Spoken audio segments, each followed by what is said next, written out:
Hey, welcome back. Let's get into today's Bible reading. This hair's acting crazy. Anyway, so 2 Samuel chapter 12, picking back up in the middle of this chapter at 26. So David captures Rabbah. Now Joab fought against Rabbah, the people of Ammon, and took the royal city. And Joab sent messengers to David and said, I have fought against Rabbah, and I have taken the city's water supply. Now therefore gather the rest of the people together and encamp against the city and take it, lest I take the city and it be called after my name. So David gathered all the people together and went to Rabbah, fought against it, and took it. Then he took their king's crown from his head. Its weight was a talent of gold with precious stones, and it was set on David's head. Also he brought out the spoil of the city in great abundance, and he brought out the people who were in it and put them to work with saws and iron picks and iron axes, and made them cross over to the brickworks. So he did to all the cities of the people of Ammon. Then David and all the people returned to Jerusalem. The First Chronicles 20 verses 2 through 3 is repeating that same thing. I don't see anything different in that. All right, so now 2 Samuel 13 verse 1. After this, Absalom the son of David had a lovely sister whose name was Tamar, and Amnon the son of David loved her. Amnon was so distressed over his sister Tamar that he became sick, for she was a virgin. And it was improper for Amnon to do anything to her. But Amnon had a friend whose name was Jonadab, the son of Shimei, David's brother. Now Jonadab was a very crafty man, and he said to him, Why are you, the king's son, becoming thinner day after day? Will you not tell me? Amnon said to him, I love Tamar, my brother Absalom's sister. So Jonadab said to him, Lie down on your bed and pretend to be ill. And when your father comes to see you, say to him, Please let my sister Tamar come and give me food, and prepare the food in my sight, that I may see it, and eat it from her hand. Then Amnon lay down and pretended to be ill. And when the king came to see him, Amnon said to the king, Please let Tamar my sister come and make a couple of cakes for me in my sight, that I may eat from her hand. And David sent home to Tamar, saying, Now go to your brother Amnon's house and prepare food for him. So Tamar went to her brother Amnon's house, and he was lying down. Then she took flour and kneaded it, made cakes in his sight, and baked the cakes. And she took the pan and placed them out before him, but he refused to eat. Then Amnon said, Have everyone go out from me. And they all went out from him. Then Amnon said to Tamar, Bring the food into the bedroom, that I may eat from your hand. And Tamar took the cakes which she had made, and brought them to Amnon her brother in the bedroom. Now when she had brought them to him to eat, he took hold of her and said to her, Come lie with me, my sister. But she answered him, No, my brother, do not force me, for no such thing should be done in Israel. Do not do this disgraceful thing. And I, where could I take my shame? And as for you, you would be like one of the fools in Israel. Now therefore, please speak to the king, for he will not withhold me from you. However, he would not heed her voice, and being stronger than she, he forced her and lay with her. Then Amnon hated her exceedingly, so that the hatred with which he hated her was greater than the love with which he had loved her. And Amnon said to her, Arise, be gone. So she said to him, No, indeed, this evil of sending me away is worse than the other that you did to me. But he would not listen to her. Then he called his servant who attended him and said, Here, put this woman out away from me, and bolt the door behind her. Now she had on a robe of many colors, for the king's virgin daughters wore such apparel. And his servant put her out and bolted the door behind her. Then Tamar put ashes on her head, and tore her robe of many colors that was on her, and laid her hand on her head, and went away crying bitterly. And Absalom her brother said to her, Has Amnon your brother been with you? But now hold your peace, my sister, he is your brother. Do not take this thing to heart. So Tamar remained desolate in her brother Absalom's house. So when King David heard of all these things, he was very angry, and Absalom spoke to his brother Amnon, neither good or bad. For Absalom hated Amnon because he had forced his sister Tamar. And it came to pass after 2 full years that Absalom had sheep shearers in Baal-hazor, which is near Ephraim. So Absalom invited all the king's sons. Then Absalom said to the king and said, Kindly note, your servant has sheep shearers. Please let the king and his servants go with your servant.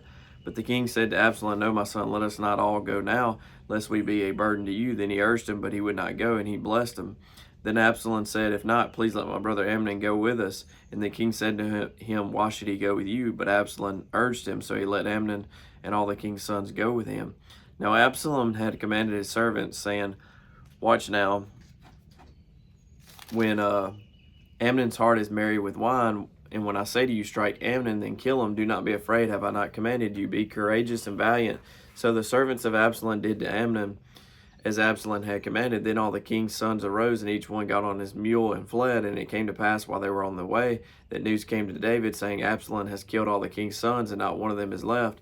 So the king arose and tore his garments and lay on the ground, and all his servants stood by with their clothes torn. Then Jonadab the son of Shimei, David's brother, answered and said, Let not my lord suppose they have killed all the young men, the king's sons, for only Amnon is dead. For by the command of Absalom this has been determined from the day that he forced his sister Tamar.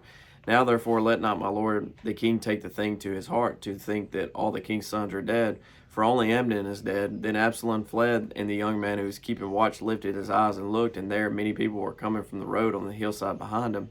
And Jonadab said to the king, Look, the king's sons are coming, as your servant said. So it is. So it was as soon as he had finished speaking, that the king's sons indeed came, and they lifted up their voice and wept. Also the king and all his servants wept very bitterly. But Absalom fled and went to Talmai, the son of Ammihud, king of Geshur, and David mourned for his son every day. So Absalom fled and went to Geshur, and was there 3 years. And King David longed to go to Absalom, for he had been comforted concerning Amnon, because he was dead. So 2 Samuel 14 now. So Joab the son of Zeruiah perceived that the king's heart was concerned about Absalom, and Joab sent to Tekoa and brought from there a wise woman, and said to her, Please pretend to be a mourner and put on mourning apparel. Do not anoint yourself with oil, but act like a woman who has been mourning a long time for the dead. Go to the king and speak to him in this manner. So Joab put the words in her mouth, and when the woman of Tekoa spoke to the king, she fell on her face to the ground and prostrated herself and said, Help, O king. Then the king said to her, What troubles you? And she answered, Indeed, I am a widow. My husband is dead. Now your maidservant had 2 sons, and the 2 fought with each other in the field, and there is no one to part them. But the one struck the other and killed him, and now the whole family has risen up against your maidservant. And they said, Deliver him who struck his brother, that we may execute him for the life of his brother whom he killed, and we will destroy the heir also. So they would extinguish my ember that is left, and leave to my husband neither name nor remnant on the earth. Then the king said to the woman, Go to your house, and I will give orders concerning you. And the woman of Tekoa said to the king, My lord, O king, let the iniquity be on me and on my father's house, and the king and his throne be guiltless.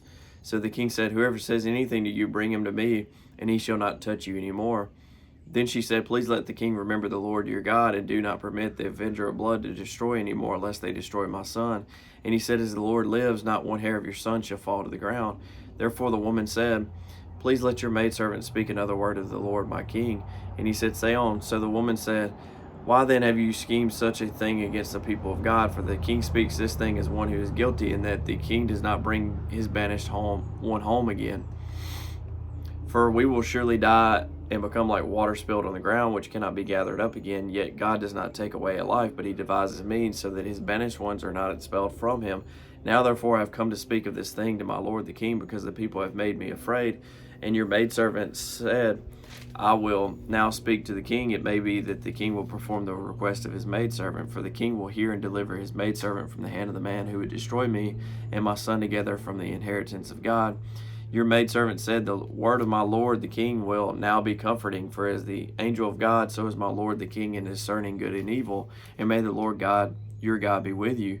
Then the king answered and said to the woman, Please do not hide from me anything that I ask you. And the woman said, Please let my lord the king speak. So the king said, Is the hand of Joab with you in all this? And the woman answered and said, As you live, my lord the king, no one can turn to the right hand or to the left from anything that my lord the king has spoken. For your servant Joab commanded me, and he put all these words in the mouth of your maidservant to bring about this change of affairs. Your servant Joab has done this thing. But my lord is wise according to the wisdom of the angel of God, to know everything that is in the earth. And the king said to Joab, All right, I have granted this thing. Go therefore, bring back the young man Absalom. Then Joab fell to the ground on his face and bowed himself and thanked the king. And Joab said, Today your servant knows that I have found favor in your sight, my lord, O king, and that the king has fulfilled the request of his servant. So Joab arose and went to Geshur and brought Absalom to Jerusalem. And the king said, Let him return to his own house, but do not let him see my face. So Absalom returned to his own house, but did not see the king's face. And then continuing in chapter 14, Now in all Israel there was no one who was praised as much as Absalom for his good looks. From the sole of his foot to the crown of his head there was no blemish in him. And when he cut the hair of his head at the end of every year, he cut it because it was heavy on him. When he cut it, he weighed the hair of his head at 200 shekels, according to the king's standard. To Absalom were born 3 sons, and one daughter whose name was Tamar. She was a woman of beautiful appearance. And Absalom dwelt 2 full years in Jerusalem, but did not see the king's face. Therefore Absalom sent for Joab to send him to the king, but he would not come to him. And when he sent again the second time, he would not come. So he said to his servant, see, Joab's field is near mine, and he has barley there. Go and set it on fire. And Absalom's servant set the field on fire. Then Joab arose and came to Absalom's house, and said to him, why have your servants set my field on fire? And Absalom answered Joab, look, I sent to you, saying, come here, so that I may send you to the king, to say, why have I come from Geshur? It would be better for me to be there still. Now therefore let me see the king's face, but if there is iniquity in me, let him execute me. So Joab went to the king and told him. And when he had called for Absalom, he came to the king and bowed himself on his face to the ground before the king. Then the king kissed Absalom. And that is today's reading. Tomorrow we will be in 2 Samuel 15. The beginning in verse 1, Absalom's rebellion. Remember what was promised to David after he did what he did with Bathsheba and to Uriah. It is Uriah, right? Uzziah was Uriah. About to be another resurrection. Come. Yeah, Uriah. All right.